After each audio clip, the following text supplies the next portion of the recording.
Hi, I'm Bugsy and I'm an addict. I'm going to be reading just for today, May 15th, 2024, Fear of the Fourth Step, page 141, basic text, page 27.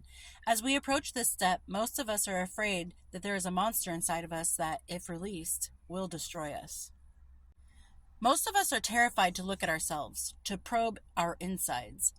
We're afraid that if we examine our actions and motives, we'll find a bottomless black pit of selfishness and hatred.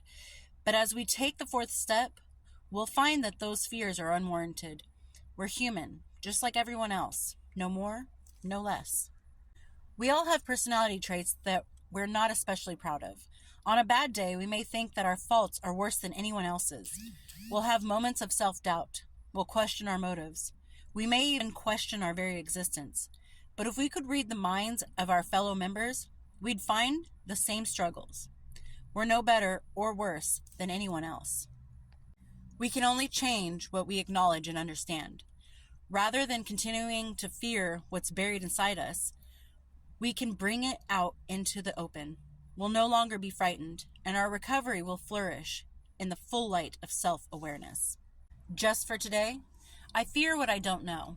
I will expose my fears and allow them to vanish. We are human.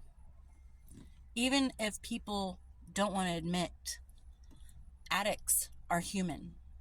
There's a human trapped inside of the outer layer of an addict. We've become a shell of ourselves when we are addicts. And now that we're in recovery, we're discovering ourselves, rediscovering ourselves, learning things about ourselves that we had never known to even exist within ourselves. And to think that just because we're addicts, we're the only ones who make mistakes. And just because we're addicts, we're the only ones who have personality traits that aren't worth discovering or mending or fixing. That's the wrong answer. That's not something you should think of. And I know that when you are in addiction and finding yourself in recovery, it can be really hard to accept that you make mistakes still. Because you have the whole world, it seems, or feels sometimes, watching you, waiting for you to make a mistake and slip up and trip up. And that's what makes us worried, that now we have to be perfect. We have to mind our cues. We got to, dot the I's, cross the T's. We got to do everything perfect. Otherwise, people are going to think we're failing in our recovery. And that's not true. It's just not true. We have to understand that human nature includes mistakes, making decisions that could potentially be harmful to us.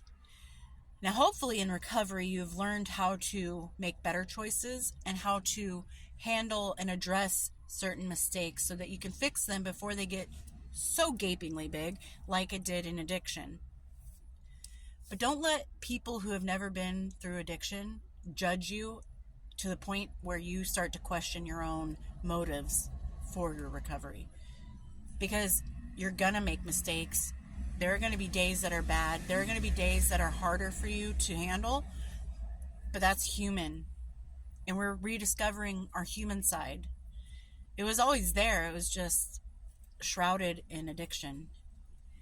So if people can't accept the fact that you made a mistake, addiction, which is a huge mistake, but are now struggling like hell to fix that mistake, if they can't accept it and respect it, they don't need to be around you. Their opinion doesn't matter. It's what you do with your mistakes and the lessons that you learn from them that matter. And if they're not going to support you, or at least be like, oh, she's doing great. Wow, he really proved me wrong. They can't say stuff like that. They're just looking for you to fail. And that's not healthy to keep around in your life. The haters are going to hate. And they're going to be mad that you're doing way better than they ever expected.